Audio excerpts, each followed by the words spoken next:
આપણે ન્યુયોર્કમાં પણ છેલ્લા મને લાગે છે ત્યાં સુધી 25 કે 30 વર્ષથી પણ વધારે રેગ્યુલરલી દર વર્ષે આપણે ત્યાં આવે જ છે અને આપણને લાભ પણ આપે છે પ્રવચનનો. તો જેમને પરિચયની જરૂર નથી, એમનું નામ જ એક જાતનો પરિચય છે, છતાં પણ હું આપણા મંદિરના પ્રેસિડેન્ટ કુમારભાઈ મથુરિયાને વિનંતી કરીશ કે પૂજ્યભાઈ શ્રીનો ટૂંકમાં પરિચય આપે. દર વર્ષે એમને આપણે કે ને કલગીમાં એક વસ્તુ પીછું ઉમેરાતું જાય છે, એટલે દર વખતે આપણે ઇન્ટ્રોડક્શનમાં એ વસ્તુ એડ થતી જાય છે. જય શ્રી કૃષ્ણ. સર્વેને ભગવત સ્મરણ. પૂજ્ય ભાઈ શ્રી ઉપેન્દ્રભાઈ પંડ્યાજીને વંદન.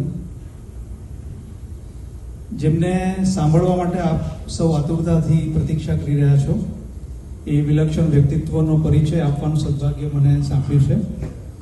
સન 1963માં વિદ્વાન બ્રાહ્મણ પરિવારમાં જન્મેલા પૂજ્ય શ્રી ભૂપેન્દ્રભાઈ પંડ્યાજી વિજ્ઞાનના સ્નાતક છે. નાનપણમાં દાદીમાના ખોળામાં બેસીને સાંભળેલી શ્રીમદ ભાગવત, મહાભારત, ગીતા, શિવપુરાણ, દેવી ભાગવત, વિષ્ણુ સહસ્ત્રનામ, શ્રી સુકતમ, હનુમાન ચાલીસા તથા ઉપનિષદો જેવા વિવિધ વિષયો પર પ્રવચનો અત્યારે ગાદીમાના ખોળામાં બેસીને એટલે કે વ્યાસપીઠ પર બિરાજીને સમગ્ર વિશ્વને સંભળાવી રહ્યા છે. પરંપરાથી ચાલ્યા આવતા કથાકથનથી બિલકુલ અલગ એવી આધુનિક, તર્કશુદ્ધ, વૈજ્ઞાનિક અને રસાળ શૈલીમાં પૂજ્ય શ્રી ભૂપેન્દ્રભાઈજીના પ્રવચનો સાંભળવો એ જીવનનો એક અમૂલ્ય લહાવો છે. ગંભીર અને ગહન વિષયને પણ રમૂજી તથા જીવનલક્ષી દ્રષ્ટાંતો દ્વારા શ્રોતાના હૃદયો સુધી પહોંચાડવાનું એમનું સામર્થ્ય વિશ્વભરના રસિકોને આકર્ષી રહ્યું છે. પૂજ્ય શ્રી ભૂપેન્દ્રભાઈ પંડ્યાજી દૃઢ આધ્યાત્મિક તત્વોનું વેદાંત અને વિજ્ઞાન સમન્વય દ્વારા અર્થઘટન કરી સામાન્ય માણસને સમજાય તેવી ભાષા અને શૈલીમાં પ્રસ્તુત કરે છે. વિશેષ કરીને બુદ્ધિમાન અને સુશિક્ષિત યુવા પેઢીને ધર્માભિમુખ કરવામાં પૂજ્યશ્રીનો ફાળો અતુલ્ય છે. ગુજરાતી, હિન્દી, મરાઠી, સંસ્કૃત અને અંગ્રેજી ભાષાઓ પર પ્રભુત્વને કારણે એમના વિચારોની અભિવ્યક્તિને કોઈ મર્યાદા નડતી નથી. તેથી જ ભારતીય ઉપરાંત વિદેશી જિજ્ઞાસાઓ પણ પૂજ્યશ્રીના જ્ઞાનનો લાભ લેતા હોય છે. છેલ્લા 35 વર્ષથી વિશ્વના 5 ખંડોના અનેક દેશોમાં ભ્રમણ કરી આપે 950થી પણ વધુ જ્ઞાન યજ્ઞો દ્વારા લાખો લોકોની આધ્યાત્મ ચેતનાને પ્રજ્વલિત કરી છે. યુટ્યુબ ચેનલ પૂજ્ય શ્રી ભાઈ પર વિવિધ વિષયો પરના વિચાર પ્રેરક પ્રવચનો સાંભળી અગણિત લોકો પોતાની જ્ઞાન પીપાસા સંતોષે છે. એમના પ્રવચનો પર આધારિત શ્રીમદ ભાગવતમ ગ્રંથની ગુજરાતીમાં 25 અને અંગ્રેજીમાં 6 આવૃત્તિઓ પ્રકાશિત થઈ ચૂકી છે. હનુમાન ચાલીસા પર રિસર્ચ કરી એમણે લખેલા જ્ઞાન ગુણ સાગર હનુમાન ગ્રંથની હિન્દી, ગુજરાતી, અંગ્રેજી અને મરાઠી ભાષામાં અનેક આવૃત્તિઓ થઈ છે. ભારતના આદરણીય વડાપ્રધાન નરેન્દ્રભાઈ મોદી, અમેરિકાના ભૂતપૂર્વ પ્રમુખ બરાક ઓબામા, ભારતના નેશનલ સિક્યોરિટી એડવાઇઝર અજીત ડોવલ સહિત વિશ્વના અનેક મહાપુરુષો શ્રી હનુમાન ચાલીસા અને ભાગવતમ ગ્રંથોના વાચક છે. પ્રવાસ અને પ્રવચનોની સતત વ્યસ્તતા વચ્ચે પણ અનેક વર્તમાન પત્રોની કોલમ લખવા માટેનો સમય પૂજ્યશ્રી ક્યારે કાઢી શકે છે આપણે જાણી શકતા નથી. પ્રાર્થના માટે ઉઠાવેલા 2 હાથ કરતા મદદ માટે લંબાવેલો 1 હાથ વધુ ઉપયોગી છે. એ સિદ્ધાંતમાં માનનારા પૂજ્યશ્રી ભૂપેન્દ્રભાઈજીની પ્રેરણા અને માર્ગદર્શનથી ભારત ઉપરાંત ઇંગ્લેન્ડ અને અમેરિકામાં કાર્યરત સત્કર્મ પરિવાર દ્વારા અનેક શૈક્ષણિક, સામાજિક અને મેડિકલ પ્રવૃત્તિઓ થતી રહી છે. એમના સાનિધ્યમાં ચારધામ, કૈલાશ માનસરોવર અથવા દક્ષિણ ભારતની યાત્રા હોય, વિલક્ષણ વિષયોના જ્ઞાન સત્ર સાથે ધ્યાન શિબિર હોય કે પછી અલાસ્કા, યુરોપ અથવા મિડલ ઇસ્ટની ક્રૂઝ હોય, પ્રસન્નતા સાથે જ્ઞાનનો લાભ જાણે એક વખત લીધો એ વારંવાર લીધા વગર રહી શકતા નથી. આવું અનોખું વ્યક્તિત્વ ધરાવતા સરળ સંત પૂજ્ય શ્રી ભૂપેન્દ્રભાઈ પંડ્યાજી આપણી વચ્ચે ઉપસ્થિત છે. એ આપણા સૌનું સૌભાગ્ય છે. હું આપશ્રીને વિનંતી કરીશ કે એમના જ્ઞાનસાગરમાંથી પ્રસંગોચિત ઉદ્બોધન દ્વારા આપણી જ્ઞાન પીપાસા સંતોષે. આજે વિષય છે, આવતા 3 દિવસનો વિષય છે મધુરાષ્ટકમ. તો આપણે સૌને એનું રસપાન પૂજ્ય ભાઈશ્રી કરાવે એવી વિનંતી.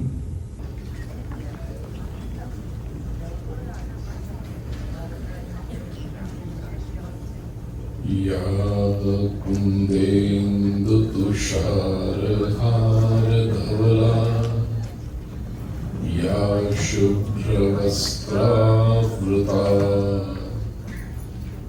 યા વીણાવરદંડમંડિતકરા યા શ્વેતપદ્માસના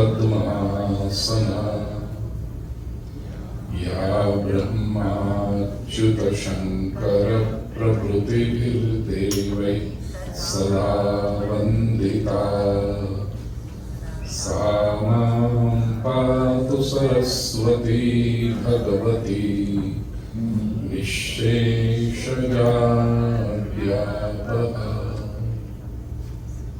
शुक्लां ब्रह्मविचारसारपरमां आद्यां जगद्व्यापिनीं वीणापुस्तकधारिणीमभयदां जाड्यान्धकारापहां हस्ते स्फाटिकमालिकां विदधतीं पद्मासने संस्थितां वन्दे तां परमेश्वरीं भगवतीं बुद्धिप्रदां शारदाम्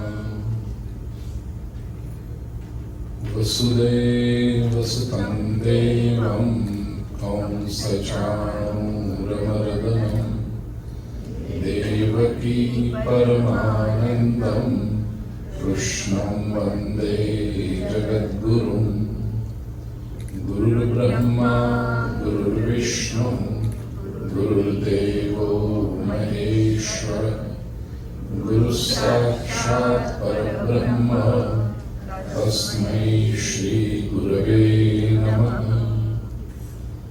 नारायणं नमस्कृत्य नरं चैव नरोत्तमं देवीं सरस्वतीं व्यासं ततो जयमुदीरये.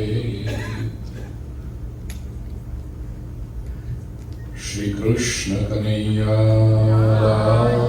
की जय. श्री गोवर्धन नाथ की जय. श्री लक्ष्मी नारायण देव की जय. श्री वल्लभाधीश की जय. श्याम सुंदर श्री यमुने महारानी की जय. आत्मीय स्वजनों,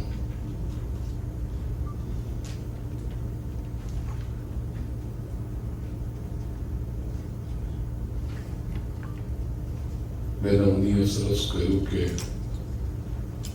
દર વર્ષે કલગીમાં એક પીછું ઉમેરાતું જાય છે.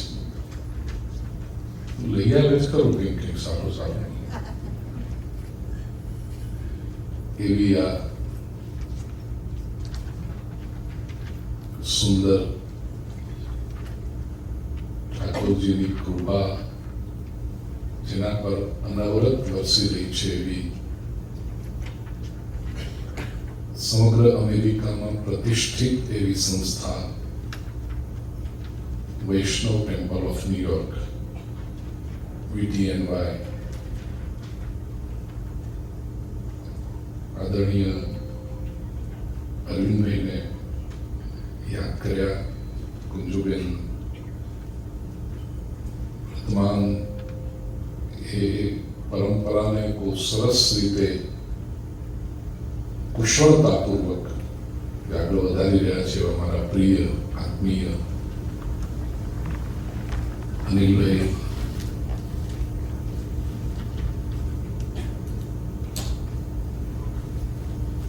પહેલેથી આમ તો હતા પણ વધારે સરસ રીતે હવે ટેકો આપી રહ્યા છે એવા કાજી સાબેન વડીલ ગોવિંદભાઈ અને પ્રતિવર્ષ વિવિધ વિષયો દ્વારા ન્યુયોર્કની વૈષ્ણવ સૃષ્ટિ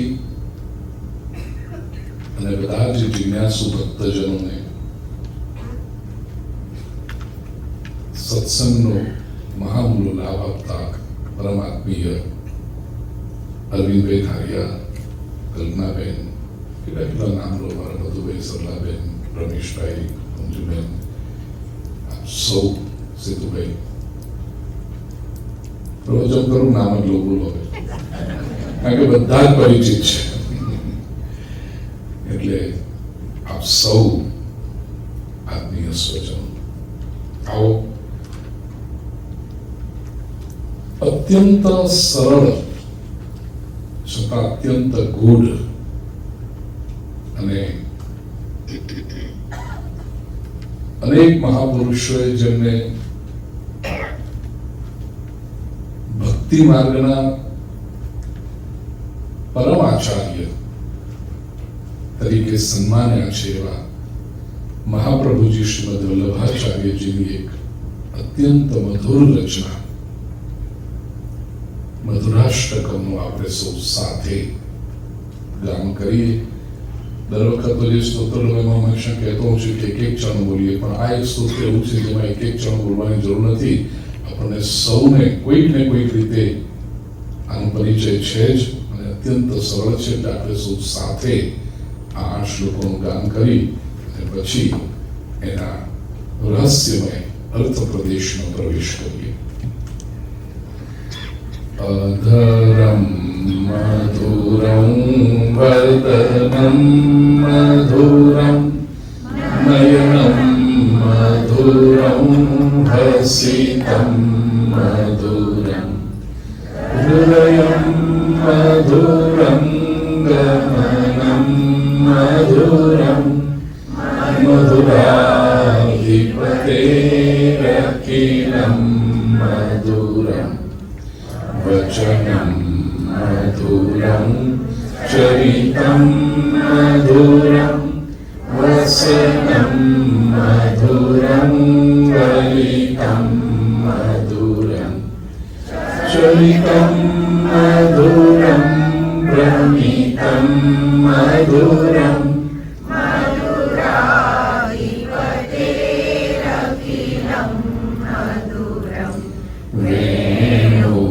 મધુરો રેણુર્મધુર પાણીર્મધુર પાદૌ મધુર નૃત્યમ મધુરમ સખ્યમ મધુરમ મધુરાધિપતેરખિલમ ગીતમ મધુરમ પીતમ મધુરમ ભુક્તમ મધુરમ સુક્તમ મધુરમ રૂપમ મધુરમ તિલકમ મધુરમ મધુરાધિપતેરખિલમ મધુરમ કरणं મધુરમ કरणં મધુરમ હરણં મધુરમ સ્મરણં મધુરમ વલિકં મધુરમ શમિકં મધુરમ મધુરાધિપતેરખિલમ મધુરમ ગુંજા મધુરા માલા મધુરા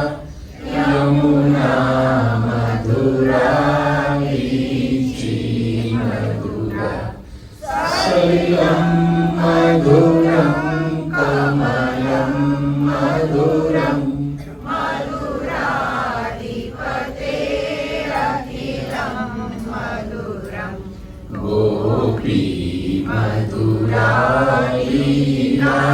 मधुरा युक्तं मधुरं भोक्तं मधुरं पुष्पं मधुरं शिष्टं मधुरं मधुराधिपतेरखिलं मधुरम् गोपा मधुरा गावो मधुरा सृष्टिर्मधुरा सृष्टिर्मधुरा तल्पं मधुरं फलितं मधुरं मधुराधिपतेरखिलं मधुरम्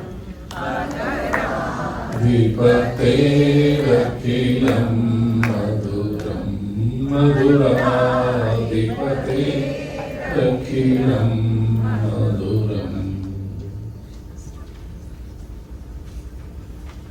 आत्मीय स्वजनों, मधुराष्टकम એ મહાપ્રભુજી શ્રીમદ વલ્લભાચાર્યજીએ રચ્યું નથી, એમના અંતઃકરણમાંથી ઉત્સ્ફૂર્ત રૂપે સ્પોન્ટેનિયસલી પ્રગટ થયેલું સ્તોત્ર છે.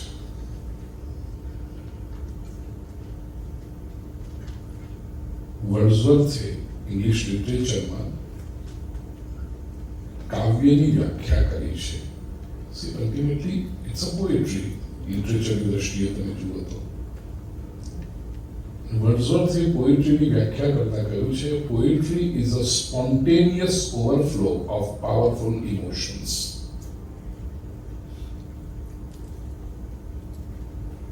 અને આ સંસારમાં અનેક પ્રકારના ઇમોશન્સ છે, પણ એમાં સૌથી પાવરફુલ, સૌથી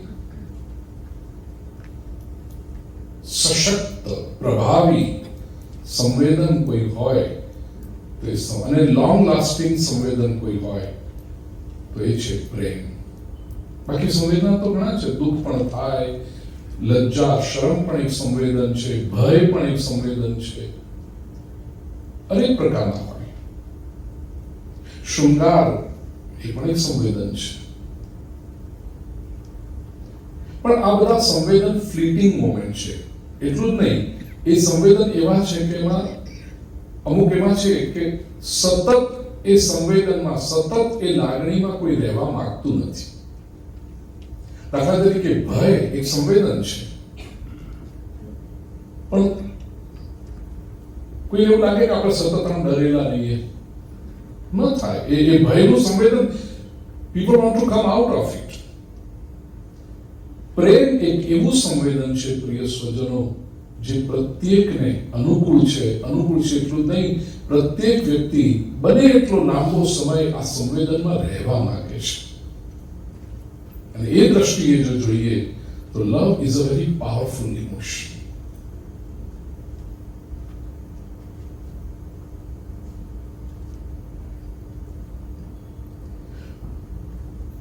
ભાગવતજીના કોઈ શ્લોકો બોલું, ષોડશ ગ્રંથમાંથી કોઈ કોટ કરું તો કદાચ તમે મને સાથ આપી શકો કે ન પણ આપી શકો, પણ હમણાં હું એક પંક્તિ બોલવાનું છું ને, એમાં તમે બધા મને સાથ આપશો, મને ખાતરી છે.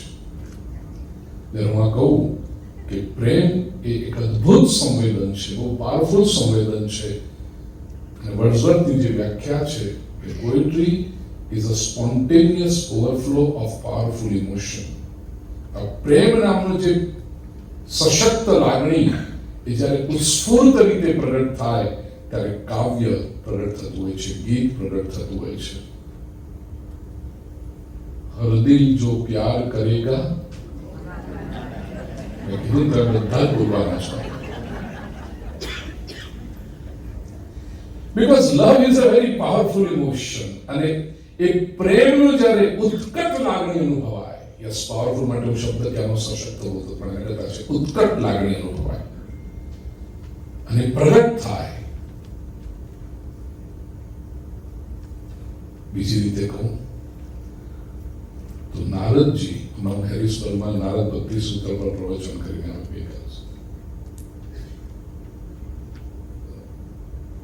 84 સૂત્રો છે નારદ ભક્તિ સૂત્ર. 2 વર્ષથી શરૂ થયું છે, 15 સૂત્ર પર પહોંચ્યા છે. એ યાત્રા કેટલી ચાલશે તો નારદજી જાણે અને હરી જાણે. પણ એમાં નારદજી સાયન્ટિફિકલી ભક્તિ સમજાવે છે. અથવા તો ભક્તિની વ્યાખ્યા શ્યામ. હવે ભક્તિની વ્યાખ્યા કરીશું. નાઉ વી શેલ ડિફાઇન ડિવોશન. શું છે ડિવોશન? બીજા જ સૂત્રમાં નારદજી કહે છે સા ત્વસ્મિન પરમ પ્રેમ સ્વરૂપા. ભક્તિ સા તો અસ્મિન પરમ પ્રેમ રૂપા. ભક્તિ એ પરમ તત્વમાં પરમ પ્રેમ રૂપ છે. Supreme love in the supreme self, એનું નામ ભક્તિ. પ્રેમ વગર ભક્તિ હોઈ શકતી નથી. અને આપણે સૌ જાણીએ છીએ કે મહાપ્રભુજી શ્રીમદ વલ્લભાચાર્યજી ભક્તિ માર્ગના પ્રખર આચાર્ય છે. અને એમણે ભક્તિ પણ બતાવી તો કોની? આમ તો અનેક ઈષ્ટ સ્વરૂપો છે સંસારમાં, બધાને આપણે વંદન કરીએ, આદરપૂર્વક વંદન કરીએ. પણ મહાપ્રભુજી શ્રીમદ વલ્લભાચાર્ય જે ભક્તિ માર્ગ બતાવ્યો, અનુગ્રહનો પુષ્ટિ માર્ગ બતાવ્યો, એમાં ભક્તિ શ્રી કૃષ્ણ સેવા સદા કાર્ય. કૃષ્ણ પ્રેમાવતાર. મહાપ્રભુજી ભક્તિ માર્ગના આચાર્ય, એટલે પરમ પ્રેમની ઉપાસના કરવાનું શીખ્યું. તો એવા પરમ પ્રેમાવતાર પૂર્ણ પરબ્રહ્મ પરમાત્મા શ્રી કૃષ્ણનું દર્શન કરી મહાપ્રભુજીના અંતઃકરણમાં જે ઉત્કટ લાગણી જન્મી, એનું અભિવ્યક્તિ તે મધુરાષ્ટકમ છે.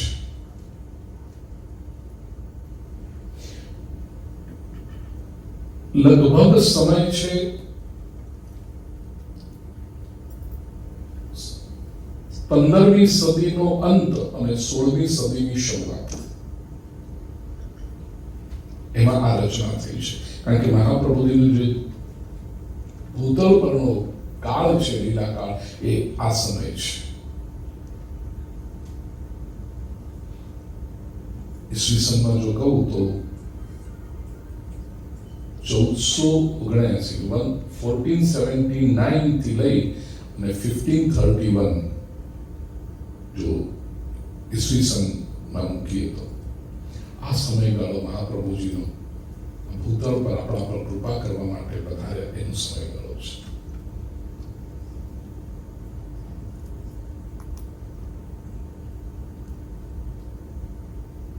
બે મહાપુરુષોએ આધુનિક વિશ્વ પર જે કૃપા કરી છે કૃષ્ણ ભક્તો પર, એક બંગાળમાં થયા ચૈતન્ય મહાપ્રભુ અને બીજા આપણા મહાપ્રભુજી શ્રી વલ્લભાચાર્યજી. થયું તેવું કે ઇતિહાસના પ્રવાહની સાથે, ખાસ કરીને મધ્યયુગમાં, પારિભાષિક રીતે કહીએ ને ભક્તિની તો વ્રજગુપ્ત થયું હતું. હિસ્ટોરિકલી જો કેવું હોય, બહુ સ્પષ્ટ ભાષામાં કેવું હોય તો ખોવાઈ ગયું. એનું કારણ 5300 વર્ષ પહેલા પરમાત્મા શ્રી કૃષ્ણની આ લીલા દ્વાપર યુગના અંતમાં પ્રભુની બાલ્ય લીલાઓ થઈ. એ વખતે આ બધા તો ગોવાળો છે અને વિચરણ કરતા રહે છે. 6 મહિના, વર્ષ, 2 વર્ષ એક જગ્યાએ રહે, ગાયોને માટે ત્યાં ઘાસચારો પુષ્કળ મળે ત્યાં રહે, અને પછી થાય કે અહીંયા આગળ નથી રહ્યો ઘાસચારો, એટલે ત્યાંથી ઉપાડીને બીજી જગ્યાએ, બીજી જગ્યાએ 5-10 કિલોમીટર નહીં, 5-10 માઇલના એરિયામાં ફરીથી ત્યાં બીજી વસાહત ઊભી કરે. એવી રીતે. અને વ્રજ શબ્દનો અર્થ છે અર્ધચંદ્રાકાર, પોતાના ઘાસ માટીના ઝૂંપડા, પર્ણકુટીર જેવું બનાવે ને એમાં રહે. હવે હજારો વર્ષના સમયમાં કઈ એ ટકે નહીં ઇમારતો. આખી પથ્થરના કોન્ક્રીટ તો હતું જ નહીં, પણ પથ્થરના મકાનો પણ બનાવેલા નથી. વિસરાઈ ગયું. વચ્ચે વિધર્મીઓનું શાસન ભારત ઉપર, કેવલ શાસન નહીં, વિધર્મીઓ દ્વારા વિરોધ, આપણી સંસ્કૃતિને, આપણી પરંપરાને, આપણા ધર્મને નષ્ટ કરવાની વિકૃત ચેષ્ટાઓ, એની સામે ટકી તો કશું હતું જ નહીં. જન્નત જેવું જન્નત થઈ ગઈ. 550 વર્ષ પહેલા થોડાક સમય અંતરે આ બે વિભૂતિઓ બ્રજમાં પહોંચે છે. સાધના, તપ, ભક્તિ, અંતરદ્રષ્ટિ અને સંશોધક વૃત્તિ, આ બધાનો સમન્વય કરી અને ભગવાન શ્રી કૃષ્ણની લીલાઓ ક્યાં ક્યાં થઈ જશે એનું દર્શન કરે છે. મહાપ્રભુજીની વાત કરીએ તો મહાપ્રભુજીએ તો જોયું કે આમાં ઠાકોરજી ક્યાં હશે, લીલાઓ ક્યાં થઈ છે. એક વસ્તુ, એક તત્વ દેખાયું કે જેને કોઈ વિસારી ન શકે, પ્રભુની લીલા સાથે સંકળાયેલું એક તત્વ, અને એ છે શ્રી યમુનાજીનો પ્રવાહ. એ તો કાળથી પણ આગળ છે, ચાલ્યા કરે. મહાપ્રભુજીની દ્રષ્ટિ જુઓ કે સ્થાન નથી રહ્યા. વૃક્ષો કદાચ અત્યારે અડાબીડ જંગલની અંદર ખોવાઈ ગયા હશે કે કયા વૃક્ષમાં પ્રભુએ લીલા કરી, કઈ રીતે કરી. જમુનાજીનો પ્રવાહ તો છે જ, ભક્તિ સ્વરૂપ આ છે જમુના મહારાણી. પણ મહાપ્રભુજીએ જઈ અને યમુના મહારાણીને પૂછ્યું છે. પણ એ પણ થયું છે કે આમાં ગોવિંદ ઘાટ કયો, આમાં ઠકુરાની ઘાટ કયો, ક્યાં છે. પણ ધીરે ધીરે ધીરે વિશુદ્ધ મથુરા તટે સકલ ગોપ ગોપી વૃતે, એક પછી એક સ્થાન ભક્તિપૂર્વક ભગવાનની લીલાના સ્થાન પ્રગટ કર્યા છે. અને પ્રગટ થયા ત્યારે મહાપ્રભુજી જે રીતે શ્રી યમુનાજીની સ્તુતિ કરે છે, એ પણ પુષ્ટિ સંપ્રદાયના સાધકો માટે તો સિદ્ધ મંત્ર સમાન. નમામિ યમુનામહં સકલ સિદ્ધિ હેતુમ મુદા. એ પછી મહાપ્રભુજી પોતે આ ભૂતળ પર પ્રગટ થયા છે, એ હેતુને વિસર્યા નથી. જીવોનો ઉદ્ધાર કરવાને માટે.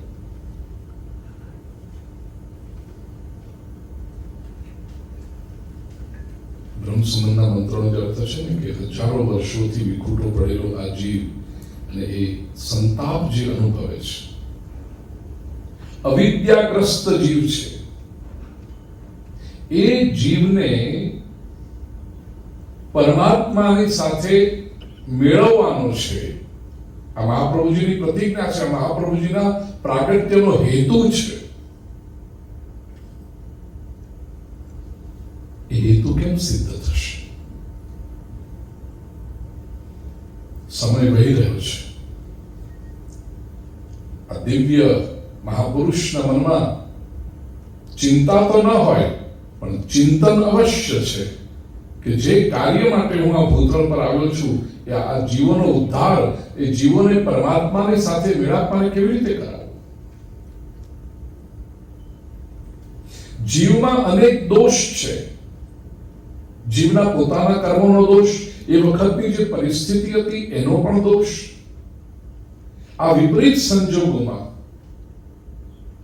જીવ કેવી રીતે પ્રભુની સમક્ષ પહોંચે, પ્રભુના ચરણારવિંદને કેવી રીતે પ્રાપ્ત કરે, એવો સ્પષ્ટ કોઈ શાસ્ત્ર, કારણ કે શાસ્ત્રોમાં તો સ્પષ્ટ કર્યું છે જેવા જેવા કર્મ એવાના પરિણામ.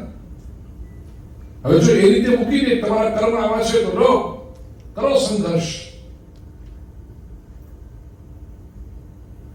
તો પછી અનુગ્રહ ક્યાં ગયો, કૃપા ક્યાં ગઈ?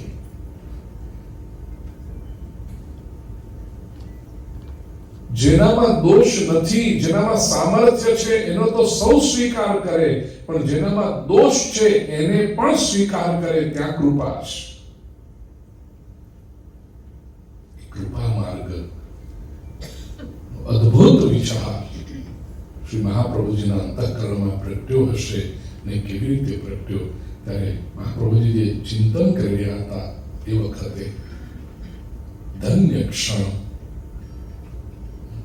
ત્યારે ઠાકોરજીએ મહાપ્રભુજીને પ્રેરણા કરી કે તમે બ્રહ્મ સંબંધ આપો, તમે જીવને જોડો બ્રહ્મ સાથે, બ્રહ્મ સંબંધ. બ્રહ્મ સંબંધ કરણાત સર્વેષાં દેહ જીવયોઃ સર્વદોષ નિવૃત્તિઃ દોષા પંચવિધા સ્મૃતઃ. એ ધન્ય ક્ષણ, શ્રાવણ માસ શુક્લ પક્ષ એકાદશી, બરાબર મધ્યરાત્રિનો સમય, પરમાત્મા શ્રી કૃષ્ણનું બાલ સ્વરૂપ મહાપ્રભુજીની સમક્ષ પ્રગટ થયું છે.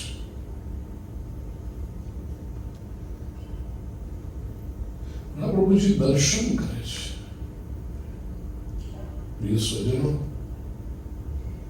આપણે ક્યારેક બહુ પવિત્ર મન લઈને ઠાકોરજીની સેવા પણ કરી હોય, ક્યારેક ધન્ય ક્ષણ આવે ને આપણે લાગે કે આજે તો ઠાકોરજી બહુ સુહામણા દેખાય છે, આજે તો પ્રભુ કેટલું સરસ, આજે પ્રભુ મારા પર બહુ પ્રસન્ન છે, આજે ઠાકોરજી મારી સામે દ્રષ્ટિ કરીને મંદ સ્મિત કરી રહ્યા છે. આપણા સેવ્ય સ્વરૂપ સાથે જો આટલી આસક્તિ, અનુરાગ હોય તો ભક્તને કેટલો આનંદ થાય છે. કર્તુમ અકર્તુમ અન્યથા કર્તુમ સમર્થ એવા જગતના પરમાત્મા, પૂર્ણ પરબ્રહ્મ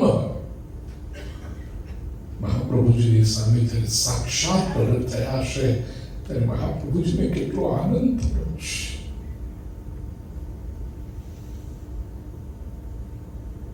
અને એ જે દિવ્ય પાવરફુલ ઇમોશન્સ વખતે કેટલીક ક્ષણો માટે તો મહાપ્રભુજી કેવળ ધ્યાનસ્થ થઈ ગયા છે. અને એ વખતે પરમાત્મા તો મધુર છે, પણ પરમાત્માના સાનિધ્યમાં, પરમાત્માની ઉપસ્થિતિમાં આસપાસ જે છે એ બધું જ મધુર મધુર, સુંદર સુંદર સુંદર લાગ્યું છે. અને મહાપ્રભુજીના અંતઃકરણમાંથી સ્પોન્ટેનિયસ ઓવરફ્લો રૂપે જે સ્તોત્ર પ્રગટ થયું. પ્રિય સ્વજનો, કાગળને પેન લઈ લખવા બેઠા નથી મહાપ્રભુજી, એમણે તો મુક્ત મને ગાયું. અને જ્યારે જ્યારે આ ક્ષણ, આ સુંદર અનુભવ યાદ આવ્યો, ત્યારે મહાપ્રભુજી કેવળ ગણગણતા હશે, વાગોળતા હશે. આસપાસના કોઈ સેવકે સ્મરણ કરીને લખી લીધું હોય, જેને લીધે આજે 550 વર્ષ પછી આપણને આ અદ્ભુત સ્તોત્ર પ્રાપ્ત થયું. મધુરાષ્ટક.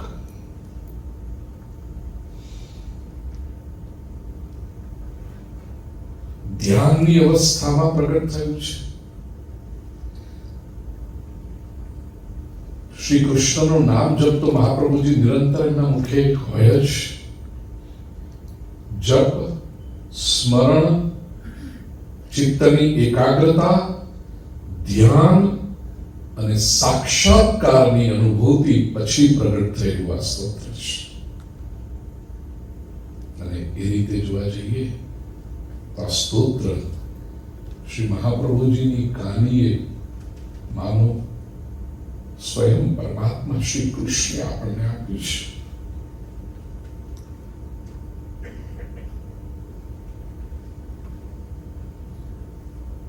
જેને પરમાત્માની અનુભૂતિ થાય છે એને માટે જગત તિરસ્કરણીય રહેતું નથી, જગત ત્યાજ્ય રહેતું નથી. એક કોન્સેપ્ટ જે મોટા ભાગે લોકોના મનમાં છે. આલ્બર્ટ શ્વાઇઝરે ક્યાંક કહ્યું કે most religions of the world are life negative. જગતભરમાં તમે જોજો ઘણા બધા ધર્મો આવ્યા, ઘણા બધા વિચારકો આવ્યા, ઘણા બધા મહાપુરુષો થયા. એમણે પોતપોતાના સમયમાં એમની સન્મુખ જે સમાજ હતો એને સારા માર્ગે લઈ જવા માટે સારા વિચારો કહ્યા છે. સૌનો આપણે આદર કરીએ. પણ આ બધા જ વિચારકોમાં, in all the schools of thoughts, in all the philosophies world over, એક વાત બહુ કોમન જણાય છે કે બધાએ સૃષ્ટિને તિરસ્કાર કર્યો છે, લાઈફ નેગેટિવ અપ્રોચ રાખ્યો છે. સંસાર અસાર છે. એટલે હું ઘણી વખતે દ્રષ્ટાંત પણ આપું કથાઓ મશ્કરીમાં કે આપણે ક્યાંય પણ કથામાં સત્સંગમાં જઈએ, દરેક ધર્મના લોકો એ પોતપોતાના ધર્મ સ્થાનકોમાં જાય એટલે માણસ મનથી વિચાર કરી જાય કે આજે કથા સાંભળવા, પ્રવચનમાં કે સરમનમાં કે જ્યાં જઈએ છીએ ત્યાં આટલી વસ્તુ તો સાંભળવાની જ છે. સંસાર અસાર છે. હા મહારાજજી, આ તો બધો માયાનો ખેલ છે. જી સ્વામીજી, કોને ખબર કેટલા પાપ કર્યા હશે કે આપણે આ સંસારમાં આવ્યા છીએ. હા, આ પાપનો ભાર ક્યારે ચૂકવીશું ને ક્યારે છૂટીશું? આ સંસાર છોડી દો. બધા સંસાર છોડી, વર્ષોથી કહેવાતું રહ્યું સંસાર છોડી દો, સંસાર છોડી દો.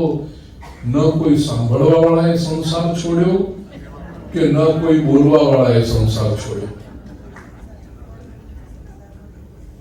લોકો કહેતા આવ્યા અને સાંભળતા આવ્યા સંસાર છોડી દો, સંસાર. मैं हमेशा ये प्रश्न पूछता हूं, संसार छोड़ के जाओगे कहां?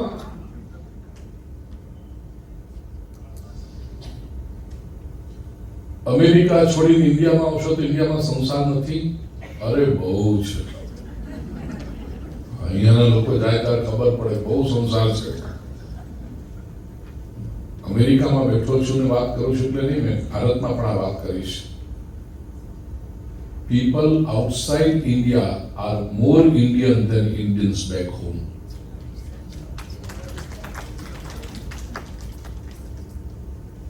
તમે જે રીતે ભારતને સાચું છે, કારણ તમને થોડી કસક છે કે આપણે માતૃભૂમિથી દૂર આવ્યા છીએ તો બને એટલો પ્રયત્ન કરીએ સાચવવાનો.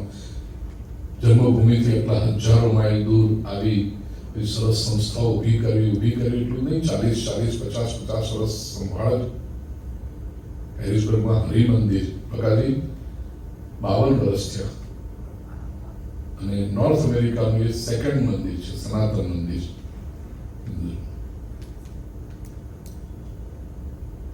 આપણે 40 વર્ષ જેવું તો અહીંયા થયું, 40 કદાચ ન ભૂલતો હું તો પુષ્ટિમાર્ગનું પ્રથમ મંદિર આપણું અમેરિકામાં, કારણ કે વ્રજ પણ પાછળ પછી બન્યું. પહેલા આવેલું એટલે જૂના મંદિરમાં આપણું કયું હિલ સાઈડ ઉપર જે હતું 197 જે એડ્રેસ યાદ છે બધાને. મારો કહેવાનો આશય કે માતૃભૂમિથી આટલા હજારો માઇલ દૂર રહી અને આ પ્રયાસ જે આપણે કરી રહ્યા છીએ કે આપણો ધર્મ, આપણી પરંપરા, આપણો સંસ્કાર, આપણી સંસ્કૃતિ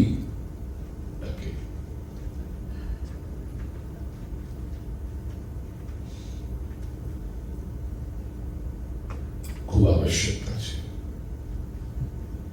તો ઈશ્વરની અનુભૂતિ થઈ મહાપ્રભુજી એમણે પ્રગટ કરી અને અષ્ટકમ સંસ્કૃત સાહિત્યમાં એક કાવ્યનો, ગીતનો પ્રકાર છે. અષ્ટકમ literally meaning 8 verses. એનું એક ગીત બને. જેમ ઇંગ્લિશ લિટરેચરનો જો તમે અભ્યાસ હોય, શોખ હોય તો સોનેટ છે. સોનેટ એટલે 14 લાઈનનું હોય સોનેટ. 14 સ્ટાન્ઝામાં પોએટ આખી વાત પોતાની કહી દે. તો એટલે સંસ્કૃતમાં અષ્ટકમ એક પ્રકાર છે. 8 શ્લોકો હોય એમાં કવિ આખી વાતની વાત રજૂ કરે. શ્રી ગિરિરાજ ધાર્યષ્ટકમ એમાં પણ 8 શ્લોકો. યમુનાષ્ટકમ એ મહાપ્રભુજીને તો આ પ્રકાર કદાચ બહુ પ્રિય હશે કે જ્યારે જ્યારે એમણે કહ્યું 8 શ્લોકોની અંદર બહુ ઇંગ્લિશમાં પણ છે. ઇંગ્લિશમાં એને ઓક્ટેટ કહેવાય છે કે જ્યારે 8 સ્ટાન્ઝામાં કોઈ પોએટ્રી પ્રગટ થતી હોય એને સ્વરબદ્ધ કરાતી હોય, શબ્દબદ્ધ કરાતી હોય. અષ્ટકમ અને મધુર. મધુર શબ્દનો એક અર્થ છે જે પ્રસિદ્ધ અર્થ છે સ્વીટ. મધુર એટલે સ્વીટ. મધુ પરથી આવ્યું. અને આ મોટા ભાગે એવું જોવામાં આવે છે કે મધુ નામ વાળા બધા સ્વીટ હોય છે અને એમને જો સરળા મળી જાય ને તો બહુ સ્વીટ હોય પછી. કારણ કે સરળ પણ ખરા. હની મધુ. મધુરાતિ ઇતિ મધુર. સંસ્કૃત વ્યાકરણ પ્રમાણે મધુર કોણ છે? જે મધુ આપે છે, જે સ્વીટનેસ આપે છે. હવે સ્વીટ બે છે. એક છે સ્વીટ ટેસ્ટ, સ્વાદ, અને બીજું છે સ્વીટ ફ્રેગ્રન્સ, સુગંધ. આ બંને અર્થમાં મધુરાતિ જે મધુર સ્વાદ પણ આપે અને પોતાના કાર્યો દ્વારા, પોતાની પ્રવૃત્તિ દ્વારા મધુર સુગંધ પણ પસરાવે. અને મધુર શબ્દ બીજી વાત છે. મધુર જે છે એનો એક અર્થ છે સુંદર, પ્રિય. કેમ? કારણ કે આ એક રસ એવો છે, મધુર રસ, એ સૌને પ્રિય છે.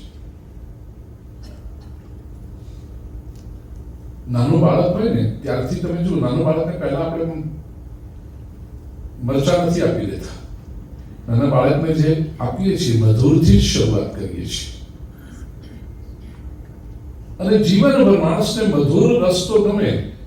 પછી કોઈ બહુ ભાગ્યશાળી હોય ને ડાયાબિટીસ આવે ને પછી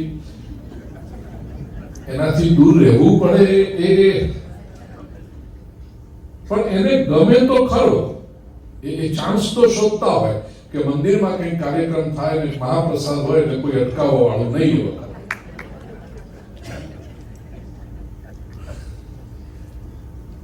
મધુર ગમે બધાને.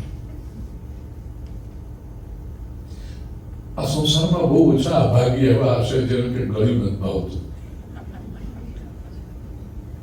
એક યા બીજા સ્વરૂપે સ્વીટ એટલે મધુર શબ્દનો એક અર્થ છે સ્વાદ, બીજું સુગંધ, બીજું પ્રિય છે, સૌને આકર્ષે છે, સુંદર છે.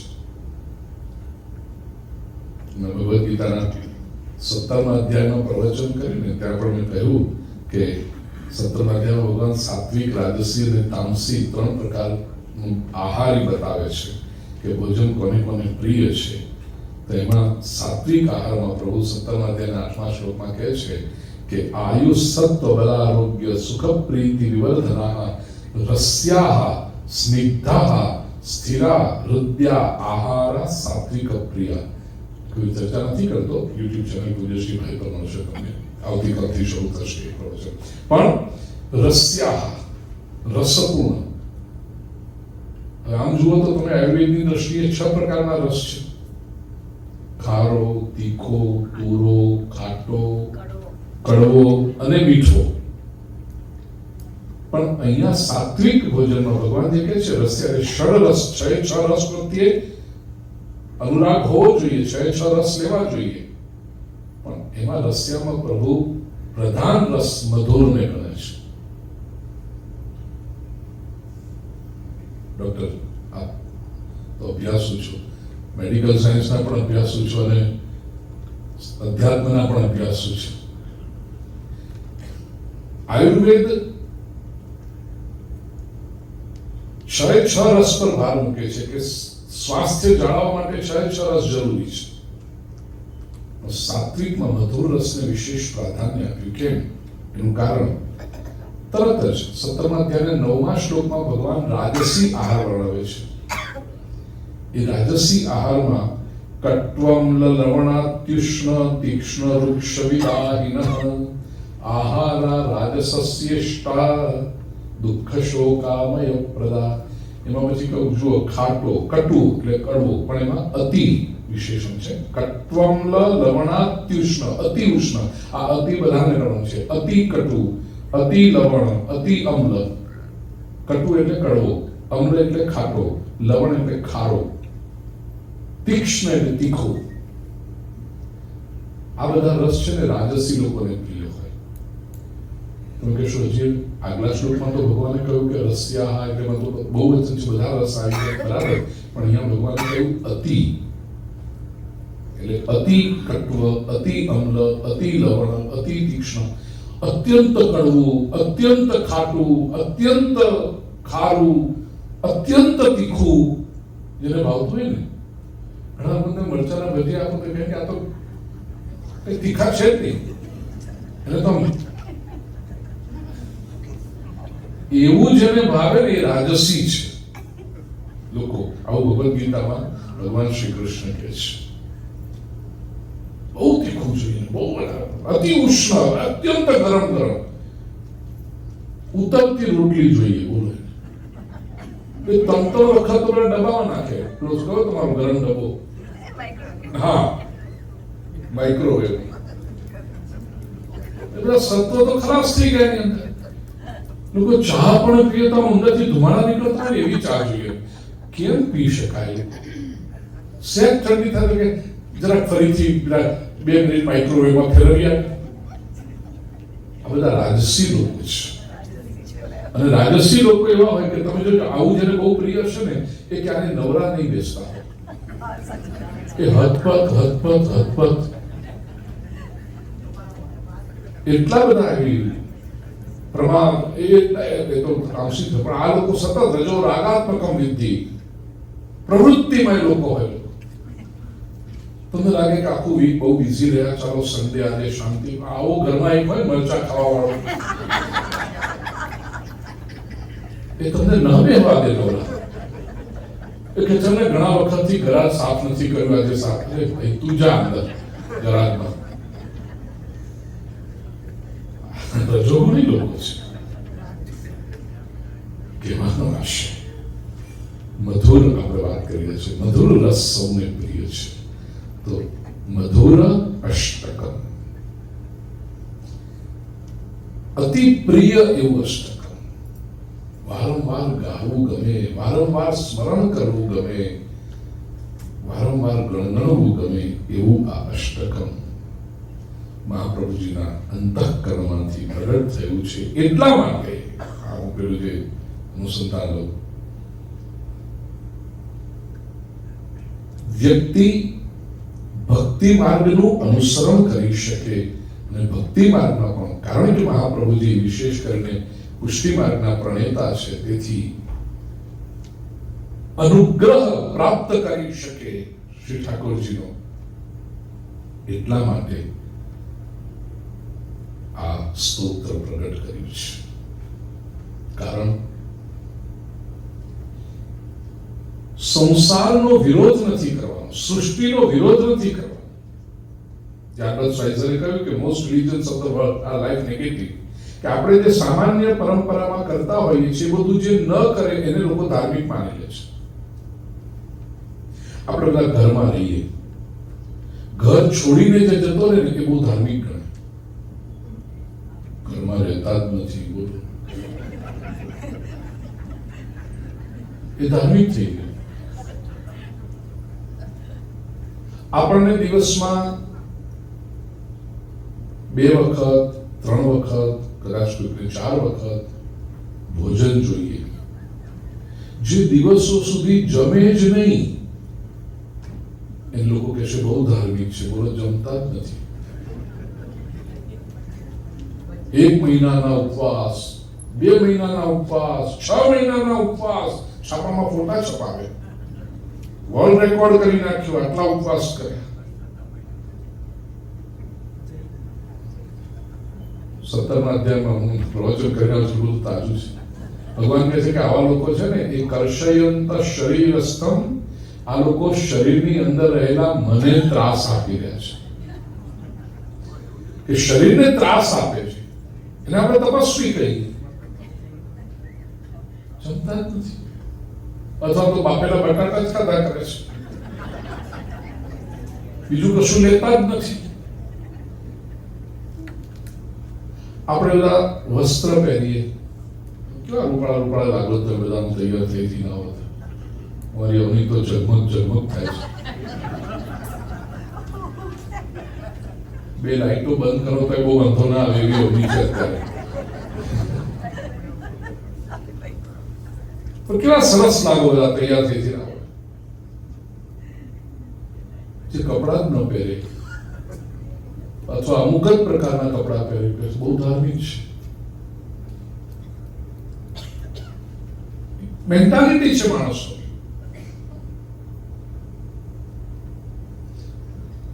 આપણે પ્રામાણિકતાપૂર્વક પૈસા કમાવાનો પ્રયત્ન કરીએ, because we know that money is an integral part of life. તમારે જો સન્માનપૂર્વક રિસ્પેક્ટફુલી સમાજમાં રહેવું જો હોય તો યુ નીડ મની. જે પૈસાને હાથ ન લગાડે, નહીં જોઈએ. એ વાત જુદી કે પછી આગળ ઢગલો થાય, ભેગું કરવા માટે કોઈ બીજા 2 માણસો રાખ્યા હોય, પણ બાપજી હાથ નથી લગાડતા, સ્વામીજી નથી હાથ લગાડતા, પૈસાને હાથ નથી લગાડતા. આપણે સંબંધો બાંધીએ, જેની સાથે પરિચયમાં હોઈએ તો આપણને લાગણી થાય. જે સંબંધો બધા દૂર રહો, કોઈ નજીક ના આવો. બહેનો તો દૂર જતા રહો, બહેનોને જોતા જ નથી મહારાજ, પડદા બાંધો એમની આગળ. ધાર્મિક થઈ ગયા. કેમ? જે વસ્તુ સામાન્ય કરો એ ન કરે એ બધા ધાર્મિક. આવો એક સૃષ્ટિનો અભિગમ છે. આ બસ વાંચન કે છે. પણ તમે સનાતન વૈદિક ધર્મ જો સ્વીકારો તો એ શું છે? એમાં ભગવાન શ્રી કૃષ્ણનો વિચાર કરો તો પ્રભુ તો સંસારની વચ્ચે રહીને બધી જવાબદારીઓ નિભાવતા પરમ સ્થિતિને કેમ પામી શકાય એ રહસ્ય બતાવે છે. મધુરાષ્ટકમમાં મહાપ્રભુજી શ્રીમદ વલ્લભાચાર્યજી પણ ઈશ્વરનો ભય બતાવ્યા વગર, બાકી બધા ધર્મોમાં તમે જોજો ઈશ્વરનો ડર બતાવે છે. એ શબ્દ પણ એવો આવે વેસ્ટર્ન ફિલોસોફીમાં, ગોડ ફિયરિંગ મેન્ટાલિટી. ત્યારે મહાપ્રભુજી કહે છે ગોડ લવિંગ મેન્ટાલિટી. ઈશ્વરને પ્રેમ કરવાનો છે.